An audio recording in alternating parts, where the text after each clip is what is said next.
Donc, bonjour à tous.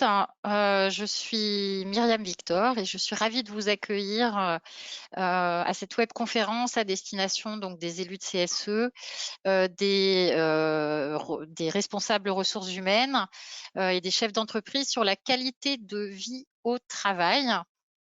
Et nous parlerons plus particulièrement des responsabilités et du rôle de l'employeur et du CSE sur ce sujet. Donc, quelques mots pour présenter Jury Travail à ceux qui ne nous connaîtraient pas. Jury Travail est le leader de l'information juridique en ligne. Donc, c'est d'abord beaucoup d'articles sur l'actualité juridique et c'est également un abonnement qui vous donne accès à toute une base documentaire juridique rédigée dans un langage clair. Vous avez également accès à de nombreux modèles de courrier, ce qui vous simplifie grandement la vie et vous fait gagner énormément de temps. Nous avons également une équipe de juristes basée à La Rochelle qui répondent à toutes vos questions par téléphone. Et Jury Travail, c'est également un réseau d'avocats auquel appartient Maître Bergeau, avocat en droit du travail au barreau de Paris, que nous avons le plaisir de retrouver aujourd'hui. Bonjour Maître et Bonjour bienvenue. Myriam, merci pour votre invitation. Bonjour à toutes et tous. Alors, vous en avez pris l'habitude, on fait parfois intervenir également des personnes externes à Jury Travail, expertes dans le thème que nous abordons. C'est le cas aujourd'hui et j'ai le plaisir de vous présenter donc Léopold Denis, qui est cofondateur de Moodwork. Donc, bonjour Léopold, merci d'être parmi nous et puis Bonjour. je vous laisse présenter un petit peu Moodwork. Merci beaucoup Myriam, merci beaucoup pour l'invitation. Bonjour à tous. Donc, je m'appelle Léopold Denis, je suis cofondateur de Moodwork et également administrateur du Lab RH. Donc, c'est une association qui regroupe de nombreuses startups autour de l'innovation RH en France. Et Moodwork, c'est une société que j'ai co-créée il y a maintenant 4-5 ans avec des chercheurs en psychologie et en sciences comportementales, avec un objectif, c'est de rendre en fait chaque salarié en entreprise acteur de sa qualité de vie au travail. Parce que quand on prend toutes les théories autour des sujets de prévention, on voit bien que la qualité de vie au travail, c'est une co-responsabilité entre l'organisation, certes, mais aussi chacun des salariés dans l'entreprise. Or, tout comme l'organisation a besoin d'outils pour agir sur la qualité de vie au travail, réaliser des diagnostics, être accompagné, etc., eh ben, le salarié, on part du principe que c'est la même chose chez Moodwork. Et donc, nous mettons à disposition aujourd'hui de plus de 100 000 salariés en France des outils qui vont leur permettre de s'auto-évaluer, donc de mieux comprendre leur qualité de vie au travail, d'agir sur celle-ci grâce à différents types de ressources comme des podcasts, des fiches de conseils, des programmes de e-learning, des conférences en ligne, etc. Et également, bien sûr, de façon un peu plus traditionnelle, mais qui est également très importante, on va mettre à leur disposition l'accès à des psychologues du travail, des psychologues cliniciens, des assistantes sociales et si besoin également, suivant les besoins de l'entreprise, des coachs, des sophrologues, etc. Donc aujourd'hui, on accompagne un petit peu tout type d'entreprise. Notre plus petite entreprise cliente, c'est 25 salariés et nos plus gros clients, ça peut être la BNP, EDF, Engie, LVMH, etc. Voilà, je suis ravi de participer aujourd'hui. Oui, c'est une belle petite pépite Moodwork. J'avais eu le plaisir de vous croiser sur un salon de CSE.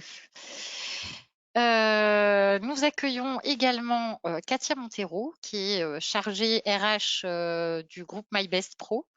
Donc, bonjour Katia et merci d'être parmi nous. Bonjour Myriam, bonjour à tous. Je suis ravie d'être avec vous et surtout merci à Jury Travail pour l'invitation. Donc, comme à l'accoutumée, nous avions mis à votre disposition un formulaire en amont de cette webconférence afin de vous permettre de poser toutes vos questions. Nous les avons transmises à nos invités qui vont y répondre donc au cours de cette webconférence. Nous avons 45 minutes, nous allons essayer de nous y tenir, mais vos questions ont été très nombreuses. Si vous souhaitez poser des questions pendant la webconférence, une collègue juriste, Alexandra, est chargée de vous aiguiller vers des articles ou des dossiers qui pourraient répondre à votre problématique. Vous pouvez y accéder via la barre de configuration qui doit apparaître soit en bas de votre écran, soit sur le côté. Et c'est un bouton avec une petite main. Donc, si vous avez besoin de conseils juridiques plus précis, je vous invite à contacter Maître Bergeau, dont vous avez les coordonnées à l'écran. De même, si vous avez vraiment une problématique QVT au sein de votre entreprise, n'hésitez pas à contacter Léopold Denis. Donc, rentrons dans le vif du sujet. Donc, nous avons vraiment reçu beaucoup de questions et nous vous en remercions. Elles ont été rassemblées en 3 grandes thématiques. Donc, le cadre légal qui nous sera exposé par Maître Bergeau, la mise en place d'un dispositif QVT et l'efficacité de ce dispositif dans l'entreprise. Et nous terminerons en abordant un petit peu la QVT et la crise sanitaire, parce que forcément, la crise sanitaire a eu également des impacts dessus. Donc, nous allons commencer par un petit tour de table avec la définition de la QVT. Donc, je vais demander à nos 3 intervenants de répondre en quelques phrases et de nous donner chacun leur définition de la QVT. Et je vous invite, vous également, les internautes, à répondre à un petit sondage que ma collègue est en train de vous envoyer le lien par chat actuellement. Et nous regarderons donc vos réponses juste après les réponses de nos 3 intervenants. Et donc voilà, on commence, honneur aux dames, par Katia. Pour vous, Katia, c'est quoi la QVT? Alors, pour moi, Myriam, je dirais que la QVT, c'est tout simplement un facteur clé de succès de l'entreprise. Ce que j'entends par là, donc, c'est que une entreprise est un organisme vivant, donc de tous ses membres, et sa santé révèle d'un équilibre complexe entre sa santé financière et le sens économique ainsi que l'humanité. Et donc nous, chez nous, on est convaincus qu'une entreprise ne peut pas réussir sans investir significativement sur cet enjeu qui est la QVT. Et donc pour travailler sur cette QVT, donc c'est mettre en place ce qu'il faut pour développer le collectif et suivre les signaux faibles de sa santé pour pouvoir réagir. Et donc permettre aux équipes de se développer et expérimenter leurs talents et qu'ils se sentent, ils se donnent les moyens et leur envie et le tout au service des enjeux de l'entreprise. Voilà, c'est ma définition. Merci beaucoup, Katia. Je vous cède la parole, Léopold. Oui, merci. Alors nous, on a une définition qu'on a un peu travaillée chez Moodwork et donc on réutilise à chaque fois parce que c'est vrai que cette question, elle revient un peu tout le temps et tout le monde avec des réponses qui peuvent varier, qui sont toujours bonnes à mon goût parce que la qualité de vie au travail, à mon goût, quand on la prend au niveau individuel, c'est avant tout une perception. Donc, nous, chez Moodwork, notre définition, c'est que la qualité de vie au travail, c'est une démarche qui est collective et individuelle et qui vise à améliorer le bien-être de chacun tout en améliorant la performance globale. Donc, en fait, dans cette définition, il y a quelque chose qui sont importantes et que je tiens à souligner. Le premier aspect, c'est celui de démarche. La qualité de vie au travail, c'est quelque chose qui n'est pas figé dans le temps, qui doit toujours être en évolution, perpétuellement remis en question, etc. Donc cet aspect de démarche, il est très important.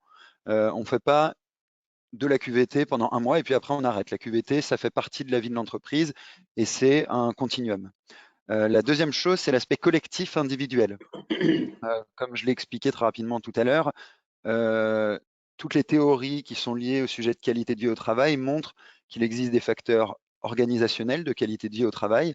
Donc c'est le collectif, comment est-ce qu'on fait, comment est-ce que l'organisation fait en sorte pour que les gens travaillent bien ensemble. Et le deuxième aspect, c'est individuel. Comment est-ce que moi, en tant qu'individu, je fais pour améliorer ma qualité de vie au travail, pour m'insérer au mieux dans l'entreprise, etc. Et la dernière chose qui est importante, c'est le bien-être lié à la performance. Donc ça, c'est toutes les définitions qui proviennent de l'ANI. L'objectif final de la qualité de vie au travail, c'est pas que le bien-être, c'est comment est-ce qu'on fait pour concilier la performance et le bien-être des salariés. Merci beaucoup. Et enfin, à vous, maître. Merci Myriam. Alors, de mon point de vue d'avocat, évidemment, la QVT est une notion juridique qui est inscrite notamment à l'article L2242-1 du Code du travail.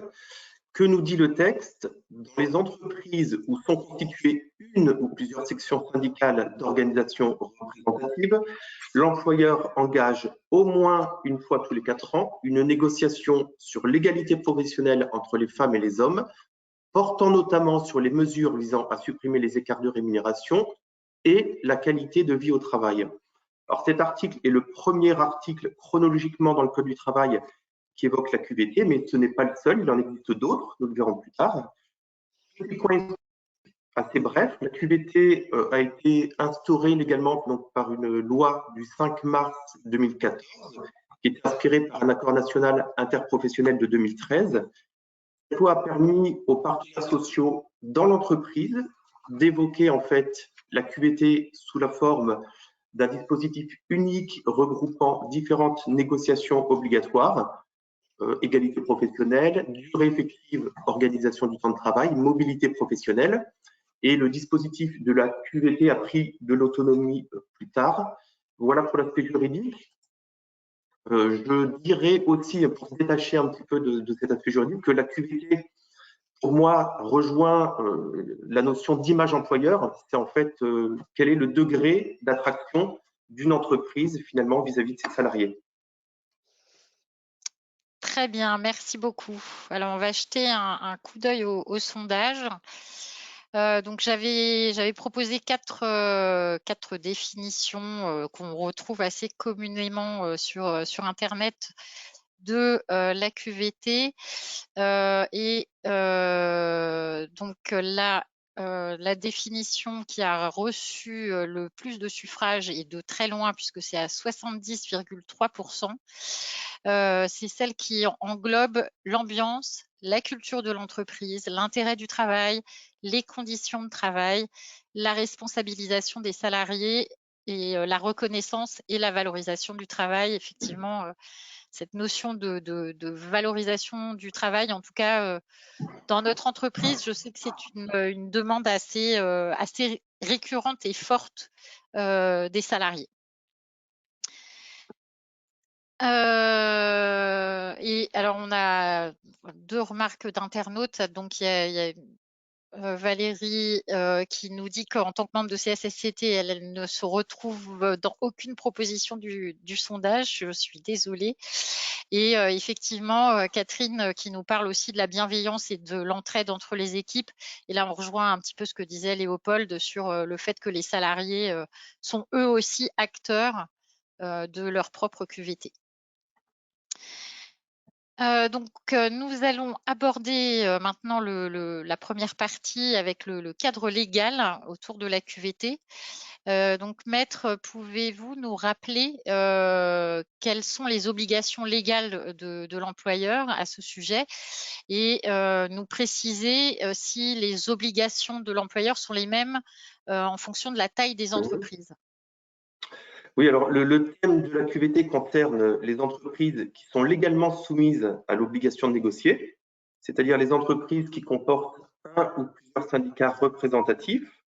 Petit rappel sur le sujet, sont représentatifs les syndicats qui ont recueilli au moins 10% des suffrages exprimés au premier tour des dernières élections des titulaires du CSE. Donc sont visées les entreprises de 11 salariés au moins. Et dans ces entreprises de 11 salariés au moins, il faut que le syndicat ait désigné comme délégué syndical un membre titulaire du CSE. Donc, dans les entreprises qui sont soumises à la QVT, donc les entreprises de 11 salariés et puis les autres qui comportent un effectif supérieur, 2 cas de figure se présentent.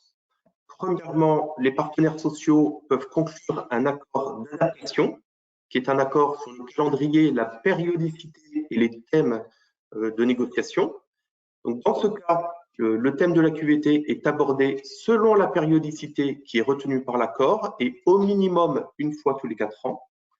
Et quand l'entreprise n'a pas conclu d'accord d'adaptation, dans ce cas, la QVT doit faire l'objet d'une négociation sur une base annuelle. Petite précision, négocier sur la QVT ne veut pas dire parvenir à un accord. L'employeur est tenu à négocier de manière loyale, mais les négociations peuvent se conclure par un procès-verbal de désaccord. J'ajoute qu'au-delà donc de cette obligation de négocier, les accords de branche, évidemment, se sont saisis du thème de la QVT. Je pense par exemple à la convention collective des sociétés d'assurance, du pétrole, de la banque, du bâtiment, également les accords nationaux du bâtiment. Et quand l'accord de branche est étendu, dans ce cas, la QVT concerne toutes les entreprises sans distinction, dès lors qu'elles relèvent du secteur d'activité de la convention collective. Très bien, merci beaucoup, maître. Et donc, comment intervient le CSE? Et je rebondis en même temps un petit peu sur la réponse que vous avez formulée et aussi par rapport à des réactions de nos internautes qui disent du coup pas de syndicat, pas de QVT. Le CSE n'est-il pas apte à négocier aussi sur ce sujet en l'absence de syndicat? Et plus généralement, donc comment intervient le CSE sur le thème de la QVT? Doit-il être consulté sur le sujet? À quelles occasions? Est-ce qu'il peut imposer une démarche QVT dans l'entreprise? Et on nous demande également de préciser le rôle de la CSSCT. Donc là, ça concerne plus les plus gros CSE qui ont des commissions sur ce sujet. Oui, alors le CSE a vocation à intervenir à plusieurs niveaux en matière de QVT. Vous l'avez rappelé, Myriam, par principe, le CSE n'est pas signataire des accords QVT, puisque le monopole de la signature des accords collectifs relève donc de la prérogative des délégués syndicaux. Toutefois, dans le cadre de ces attributions générales, bien évidemment, le CSE est intéressé par la QVT. Je rappelle l'article L 2312-8 du Code du travail. Le CSE doit être informé et consulté sur les conditions d'emploi, de travail, notamment la durée du travail et la formation professionnelle. Donc, il est évident que la QVT répond à cette exigence, ce qui signifie que dès lors que l'employeur a un projet d'envergure collective concernant la QVT, les conditions de travail, il doit évidemment informer et consulter le CSE. Par ailleurs, il est très fréquent dans les accords QVT signés avec les syndicats que le CSE se voit confier un rôle notamment de suivi des accords. Je vais vous donner l'exemple d'un accord sur lequel j'ai travaillé. Les partenaires sociaux, en fait, donc l'employeur et les syndicats s'étaient mis d'accord pour que les collaborateurs aient un entretien professionnel chaque année portant sur l'environnement professionnel, sur les motivations et les projets donc, de chaque collaborateur. Ensuite, toutes ces données étaient recueillies et formaient ce que les partenaires sociaux ont appelé un baromètre du climat social qui faisait l'objet d'un suivi tous les 6 mois par le CSE. Donc le CSE ne peut pas imposer une démarche QVT, mais il y contribue évidemment dans de larges proportions. Vous parliez, Myriam, de la CSSCT, donc dans les entreprises de 300 salariés. Je rappelle que cette commission est chargée par délégation du CSE des attributions relatives à la santé, à la sécurité et aux conditions de travail. Donc, bien évidemment, elle a un rôle primordial dans la QVT, bien sûr. Très bien, merci beaucoup, maître. Donc, vous avez parlé des accords sur la QVT. Vous nous avez déjà précisé dans quel type d'entreprise on pouvait négocier ce type d'accord. Mais que doit contenir cet accord? Sur quoi négocier? Mais alors, un accord QVT peut théoriquement être négocié dans toutes les entreprises sans condition, puisqu'un accord d'entreprise peut être signé même en l'absence de délégué syndical, par un salarié mandaté par exemple. Alors, les sujets qui sont généralement traités, je vais parler un peu de la théorie, puis un peu plus de la pratique ensuite. Alors, la théorie, c'est les conditions de travail, l'environnement, les relations de travail, la conciliation des temps de vie privée et professionnelle, les conditions d'accès à la mobilité, la reconnaissance du travail, le climat social, l'égalité professionnelle, etc. Ensuite, pour parler plus concrètement de clauses des accords QVT, on a par exemple un accord qui prévoit un parcours d'intégration des nouveaux collaborateurs sur 1 an ou 2 ans, avec différents entretiens formels ou informels avec des collègues, des responsables hiérarchiques. On a des accords qui déterminent des plans d'action en matière de QVT. On a des accords qui forment à la gestion des incivilités, par exemple pour les salariés qui sont en lien avec le public. On a des accords QVT, je rejoins un petit peu Léopold sur le sujet, qui prévoient des dispositifs d'écoute et de soutien psychologique des salariés. Donc je dirais que l'imagination des partenaires sociaux, finalement, elle est illimitée. Les accords QVT sont laissés à la libre appréciation des syndicats de l'employeur parce que le Code du travail ne nous donne pas d'indication sur ce que contiennent ces accords. Très bien, merci beaucoup maître.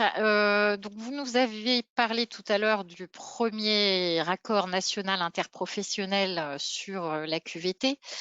Récemment, un ANI a également été signé sur ce sujet, presque en même temps que celui sur le télétravail. Et malheureusement, la presse n'a retenu que celui du télétravail et n'a communiqué que sur celui-là. Donc, pouvez-vous nous préciser ce que contient cet ANI sur la QVT? Et on y apprend notamment que le nouvel acronyme à utiliser, parce qu'en France, on aime les acronymes et on aime les modifier souvent, normalement, on ne doit plus parler de QVT, mais de QVCT pour qualité de vie et conditions de travail. Donc, quel changement apporte cet accord, maître? Oui, alors les changements sont principalement de l'ordre de 4. D'ailleurs, ils ne concernent pas simplement la QVCT. Le principal, c'est le renforcement de la prévention. Donc, il est prévu que le document unique d'évaluation des risques professionnels soit vraiment le socle de la prévention en entreprise. Et le document fait l'objet d'une meilleure traçabilité dans le temps. Par ailleurs, à l'image un peu de la portabilité des droits et formations de la mutuelle et de la prévoyance, il est prévu la mise en place d'un passeport formation qui suivrait le salarié au-delà de l'entreprise, donc tout au long de sa carrière professionnelle. Également, cette ANI vise à prévenir la désinsertion professionnelle et assurer le maintien dans l'emploi. Par exemple, en fait, il invite l'entreprise, les syndicats et le CSE à être très vigilants sur les premiers signes qui pourraient à terme conduire à l'inaptitude d'un salarié, donc afin de prévenir cette inaptitude.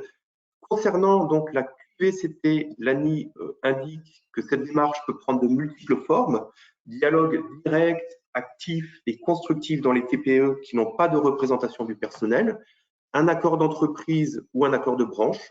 Et l'accord de branche, évidemment, aura toute sa place dans les entreprises qui sont dépourvues de représentation du personnel. Merci beaucoup, maître. Je vous en prie. Donc maintenant que nous avons le cadre légal à l'esprit, on va rentrer dans l'aspect un peu plus pratique de la mise en place d'une démarche QVT. Petite curiosité de ma part, et donc une première question pour vous, Léopold. Qui vous contacte en premier pour la mise en place d'une démarche QVT? Ce sont plutôt des employeurs, des RH, des IRP? Alors déjà, c'est une très bonne question. Et puis, ce qui est intéressant de constater dans votre question, c'est qui vous contacte. Je trouve qu'en matière de qualité de vie au travail, on a beaucoup plus des entreprises qui ont des convictions, qui sont motrices et qui contactent des prestataires en termes de qualité de vie au travail, beaucoup plus que des prestataires qui vont démarcher des entreprises pour leur vendre leurs solutions. Nous, en tout cas, c'est ce qu'on constate chez Moodwork. On a d'ailleurs arrêté toute démarche commerciale parce que ça ne fonctionne pas. Ce sont les entreprises qui en ont un besoin et qui viennent nous voir. Ensuite, les personnes qui viennent nous voir pour répondre à votre question, aujourd'hui, nous, c'est 70% des RH, donc des DRH principalement et des responsables ressources humaines. Ensuite, on a un petit peu, avec le développement de ce métier, d'ailleurs, chez Moodwork, on a fait une enquête sur le métier de responsable qualité de vie au travail.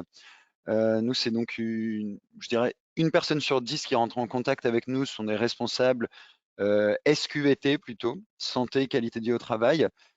Et une dernière chose intéressante, c'est en effet, vous parliez de chef d'entreprise, on en avait beaucoup moins auparavant et depuis la crise sanitaire, on en a beaucoup plus. Alors moi, mon constat, hein, je n'ai pas envoyé de questionnaire pour savoir, mais moi, mon analyse de la chose serait de dire que premièrement, du fait de la pandémie, les problèmes de qualité de vie au travail sont remontés jusqu'aux oreilles des DG qui prennent beaucoup plus à cœur cette thématique. Et la deuxième chose, c'est que je pense qu'on a on a une démocratisation, c'est-à-dire les sujets de qualité de vie au travail s'étendent beaucoup plus vers les PME aujourd'hui. Auparavant, c'était un petit peu réservé aux grands groupes du CAC 40, etc. Et vu qu'on s'adresse plus à des PME et que ce sont quand même des sujets stratégiques, la qualité de vie au travail, on se retrouve en effet avec pas mal de chefs d'entreprise qui prennent contact avec nous. Et enfin, dernière chose, sur les représentants du personnel, ça arrive, c'est beaucoup plus rare, en effet, que ce soit eux qui prennent contact directement avec nous. Par contre, ils sont toujours là dans le processus de décision de l'entreprise au niveau de la mise en place d'un plan d'action qualité de vie au travail. Ouais. Très bien, merci. Et donc, étant élue moi-même, amie élue, n'hésitez pas à prendre ce sujet en main et à être acteur vraiment au niveau de la QVT dans vos entreprises. Alors, une petite question pour Katia maintenant. Et chez MyBestPro, qu'est-ce qui a été mis en place au niveau de la QVT? Alors, du coup, pour parler de MyBestPro, donc chez nous, le bien-être de nos collaborateurs est du coup un enjeu clé. D'une part parce que le collaborateur, plus il est engagé dans son quotidien, plus il est efficace dans ses relations. Et d'autre part parce que, comme souvent on le dit, soyez avec vos collaborateurs comme vous voudriez qu'ils soient avec vos clients. Donc autant l'appliquer, autant appliquer ces choses-là. Donc pour nous, travailler sur la QVT passe par, différents types d'actions qui vont être proactives et réactives. Tout d'abord, on va, les cadrer, donc comme l'a dit Maître Berger tout à l'heure, via des accords. Donc des accords, temps de travail, accords, télétravail, accords, égalité hommes-femmes et par exemple aussi le plan de formation. Donc c'est des accords qui vont, créer des référentiels. Ils vont nous permettre d'accompagner les salariés et les managers. Et quand on parle de QVT chez nous, on part dès le recrutement.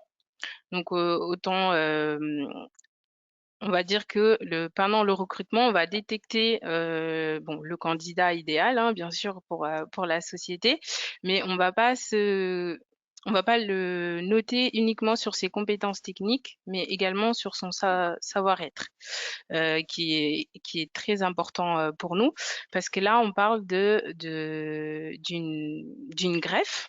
Et donc, quand on parle d'une greffe, il faut que l'organe coche les cases techniques, donc des fonctions que la personne occupera, mais aussi il faut que l'organe soit compatible. Donc sinon, du coup, la greffe, la greffe, elle est rejetée.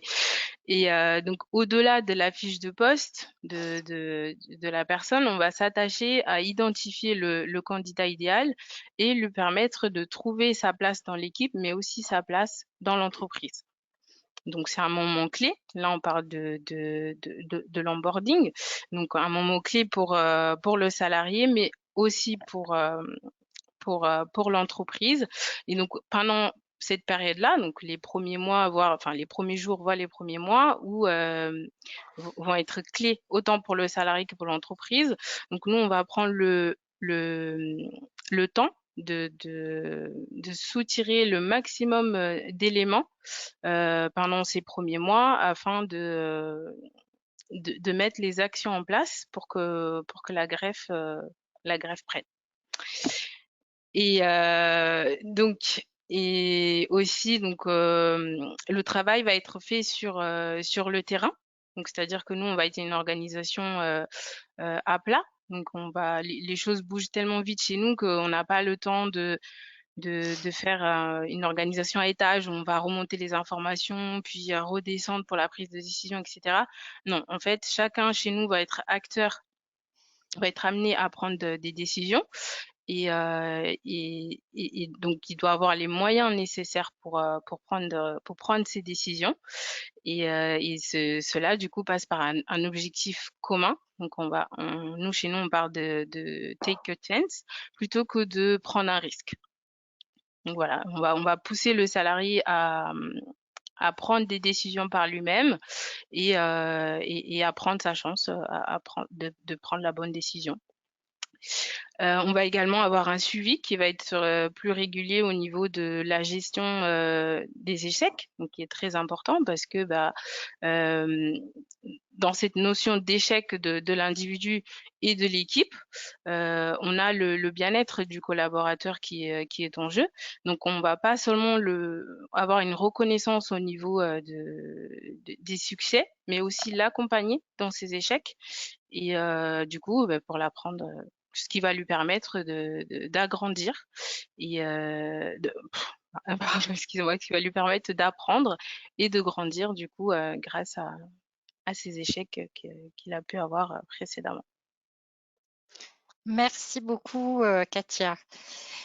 Léopold, pour vous, quels sont les sujets primordiaux à aborder dans une démarche d'amélioration de la QVT au sein d'une organisation?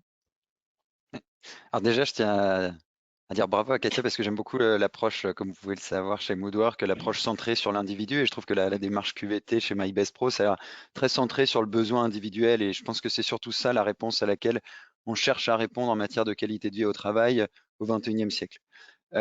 Pour les sujets primordiaux à aborder dans une démarche d'amélioration de la QVT, je vais vous répondre par une non-réponse en fait, Myriam, parce que pour moi, il n'y a pas de réponse générique, surtout pas en qualité de vie au travail. Se dire, il y a quelqu'un qui m'a donné le conseil de poser telle question, en fait, il va faire référence à son expérience personnelle en tant qu'entreprise. Je pense que ce qui est très important, c'est que chaque entreprise, de savoir que chaque entreprise a des besoins qui lui sont propres et qui découlent de nombreux facteurs. Sa culture d'entreprise, la typologie de métier, quelle est son histoire, etc., etc. Et que à partir de ça, il est extrêmement important de comprendre quels sont les besoins des salariés. Et c'est de pas partir avec un a priori, de se dire, moi je pense qu'il y a un besoin sur le télétravail, donc on va poser des questions sur le télétravail. Moi je pense qu'il y a un besoin sur les relations entre collègues, donc je vais poser des questions là-dessus.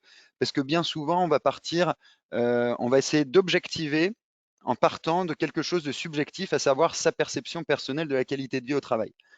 Donc pour moi, ce qui est vraiment important, c'est déjà, dans toute démarche qualité de vie au travail, de comprendre exactement quels sont les besoins des salariés. D'ailleurs, on a réalisé une étude chez Moodwork en partenariat avec le Lab RH et l'école de commerce l'EM Lyon. Et en fait, on a montré dans cette étude que lorsqu'on inclut les salariés dans sa démarche de qualité de vie au travail, ça va permettre de mieux appréhender les besoins personnels, et les chances de voir sa politique qualité de vie au travail réussir s'augmentent de 18% grâce à ça.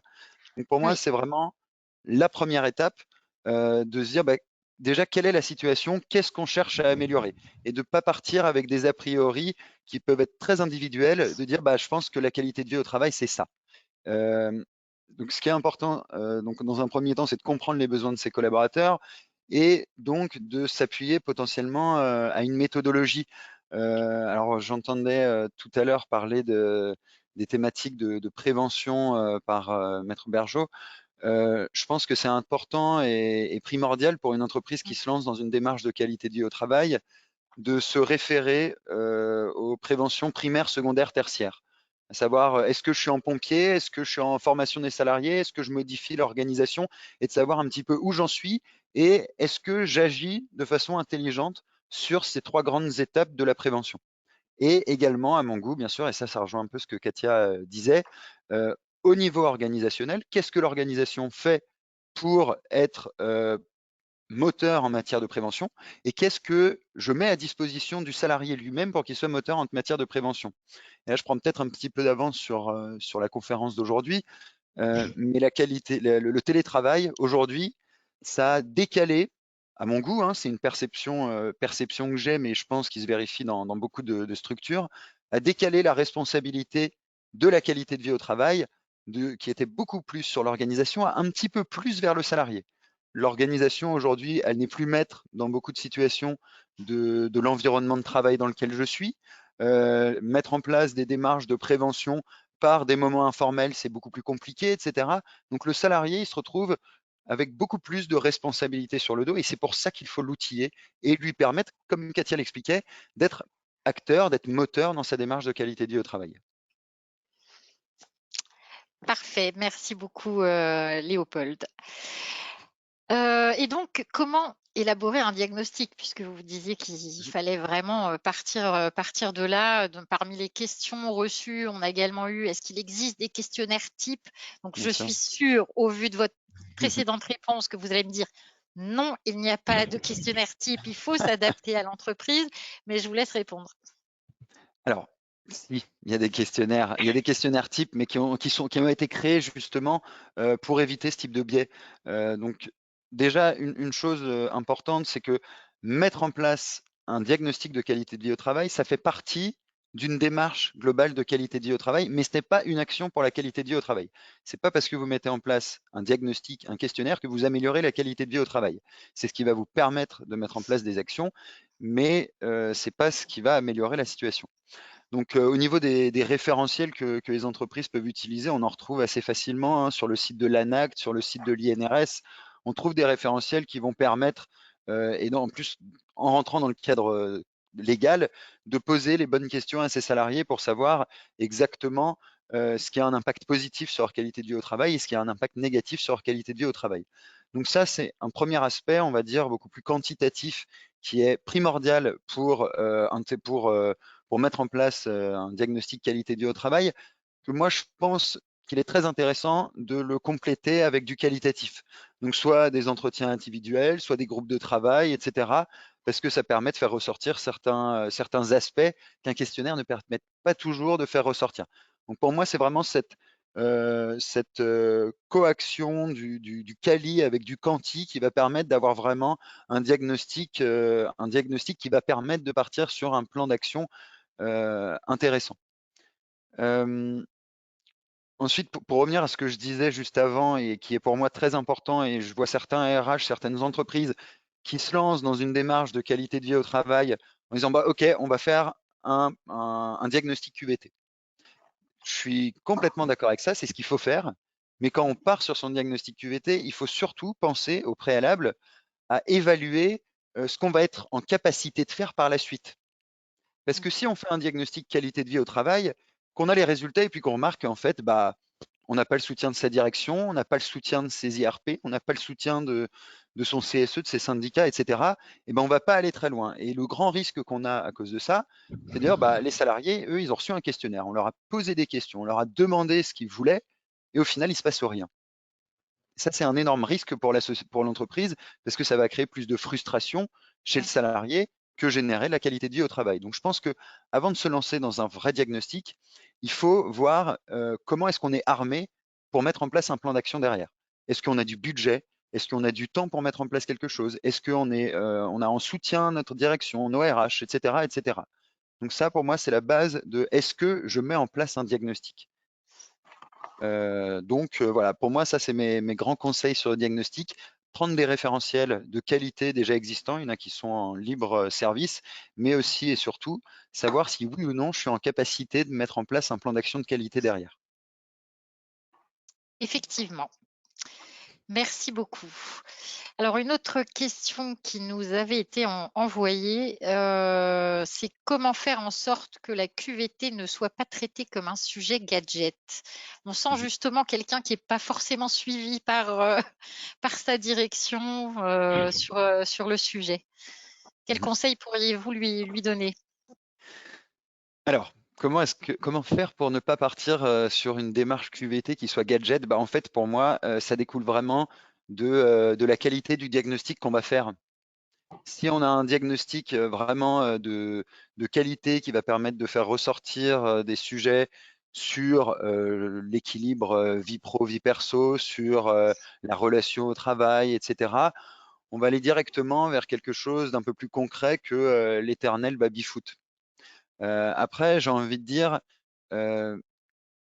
pour moi, il y a assez peu, tant que la politique qualité de vie au travail qui est mise en place répond à un réel besoin, il n'y a pas de gadget. Je vais vous donner, on voit toujours cet exemple du baby-foot, et je vais vous donner un contre-exemple pour le baby-foot. Si dans votre diagnostic de qualité de vie au travail, vous voyez que un des besoins de vos salariés, c'est de créer du lien les uns avec les autres, avec des activités entre collègues. Et ben pourquoi pas mettre en place un baby-foot, j'ai envie de dire. Par contre, si le besoin de votre salarié, il est tout autre, il n'a rien à voir avec le baby-foot, dire que le résultat du diagnostic et le plan d'action, c'est de mettre en baby-foot, en effet, ça n'a aucun sens et ça ne sert à rien. Donc pour moi, vraiment, le moyen de mettre en place une politique qualité de vie au travail qui ne soit pas gadget, c'est de le faire sérieusement et d'utiliser des référentiels qui soient qualitatifs et derrière, d'avoir des budgets qui me permettent de mettre en place des outils, un accompagnement qui soit de qualité. Très bien. Alors, le temps file à toute allure. Il nous reste 5 minutes. Oui, Je désolé. pense qu'on débordera un petit peu. Je préfère prévenir nos internautes parce qu'il nous reste encore quelques questions. Question sur l'efficacité du dispositif. Comment s'assurer de son efficacité et donc, pour reprendre un thème cher à Moodwork, les managers le rôle des managers est vraiment essentiel là-dedans, mais le rôle des salariés aussi, ils sont un peu maîtres de leur qualité de vie également. Exactement. Pouvez-vous nous en dire plus? Alors, au niveau de l'efficacité, premièrement, d'un dispositif de qualité de vie au travail, c'est la grande question. J'ai envie de vous dire, ce qui est très compliqué en matière de qualité de vie au travail, c'est de faire en mathématiques ce qu'on appelle du taux de choses égales par ailleurs. Imaginons dans votre société, vous avez décidé de mettre en place des nouveaux bureaux, des bureaux qui montent et qui descendent. Vous faites un diagnostic de qualité de vie au travail avant, vous en faites un après. Qu'est-ce qui vous assure que toutes les évolutions sont dues à ça? Rien. Donc, ce qui est compliqué, c'est d'isoler un phénomène que vous avez décidé de mettre en place dans votre société pour améliorer la qualité de vie au travail et de dire c'est grâce à ça qu'il y a de l'amélioration ou c'est à cause de ça qu'il y a une détérioration. Donc, en fait, et ça rejoint un petit peu la définition que j'ai donnée au début de la qualité de vie au travail, c'est que la qualité de vie au travail, c'est une démarche. C'est une démarche de long terme et on ne va pas évaluer chaque dispositif individuellement, mais on va évaluer les dispositifs de façon globale. Et par exemple, et les entreprises le font très bien dans beaucoup de structures depuis pas mal d'années, c'est de se dire, nous, on fait un questionnaire tous les ans ou tous les 2 ans, et ça nous permet de réévaluer nos actions et de se relancer dans des projets, etc. Et en fait, c'est ça pour moi le vrai moyen d'évaluer l'efficacité de ces dispositifs, mais ces dispositifs de façon globale et pas de façon ciblée et individuelle. Donc ça, c'est au niveau de l'évaluation des dispositifs de façon globale. Ensuite, il y a l'évaluation de la qualité de vie au travail au niveau individuel. Comme vous le savez, chez Moodwork, nous, notre spécialité, c'est comment est-ce qu'on fait pour rendre le salarié acteur de sa qualité de vie au travail. Et tout comme l'organisation a besoin d'évaluer ses dispositifs, le salarié a besoin d'évaluer ses dispositifs.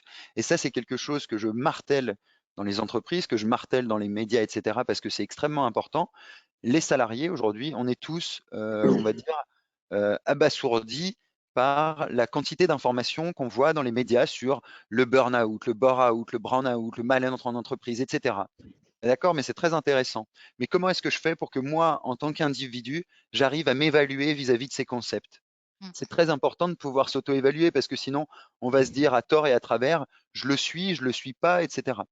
Et donc ça, c'est très important à mon goût. Et il faut permettre, à mon avis, aux salariés, soit grâce à des échanges avec des spécialistes, soit grâce à des questionnaires qui sont validés scientifiquement, mais de lui permettre, avec une certaine récurrence et en fonction de son envie, de s'auto-évaluer, de faire le point sur les dispositifs qu'il met lui-même en place pour sa qualité de vie au travail. Très bien, merci beaucoup. Effectivement, ça me paraît très important. Donc passons juste, donc rapidement à notre dernière partie sur, la QVT et la crise sanitaire. Donc comment s'assurer, de la QVT alors que tous les salariés sont en télétravail? Et je pose, donc tout d'abord la question à Katia pour savoir, ce qu'elle a mis en place, dans son entreprise et ensuite, Léopold Denis complétera avec de précieux conseils, je n'en doute pas. Merci Myriam. Alors, ce que nous avons mis en place chez MyBase Pro, donc nous avions déjà des choses qui étaient mises en place avant la crise. Donc, il y avait des petits déjeuners, des goûters, des after-work, des moments pour lesquels donc on travaille sur le vivre ensemble. Et donc, avec la crise, on a dû s'y faire avec ce nouveau quotidien. Donc, on les a transformés donc en e-goûter, en e-café et en activités de team building donc à distance. Des outils bris de glace pour lors des débuts de réunion et également des prises de température réguliers donc qu'on a adaptées, qu'on envoie donc par exemple par des sondages, des entretiens annuels, des rétrospectives. Donc, nos délits d'équipe, c'est donc les e-goûters, ça se fait de la manière suivante. On a des e-cafés, donc le matin, des équipes qui se réunissent pour faire des e-cafés. L'après-midi, d'autres le font l'après-midi avec des e-goûters et des sessions de team building, comme je l'ai évoqué. Donc, c'est des sessions, on va faire des jeux en ligne. Je dis on parce que j'anime ces sessions d'activité en ligne. Donc, on va faire des jeux en ligne, on va faire des blind tests, on va faire des jeux de culture G. Donc c'est des moments qui nous permettent d'être ensemble et de créer une certaine cohésion d'équipe. Donc moi, je suis amenée à intervenir dans plusieurs équipes avec des gens que forcément, avant, je parlais pas forcément au quotidien parce que je travaillais pas avec eux. Donc du coup, en faisant ces réunions d'équipe, ça nous permet de nous retrouver et à eux de passer un moment et d'oublier le travail. Nous avons également renforcé notre processus d'intégration, donc en faisant des suivis un peu plus réguliers. Donc, nous avons intégré des collaborateurs, par exemple, pendant le confinement. Donc, ça a été une première. Nous avons embauché une première personne en mars.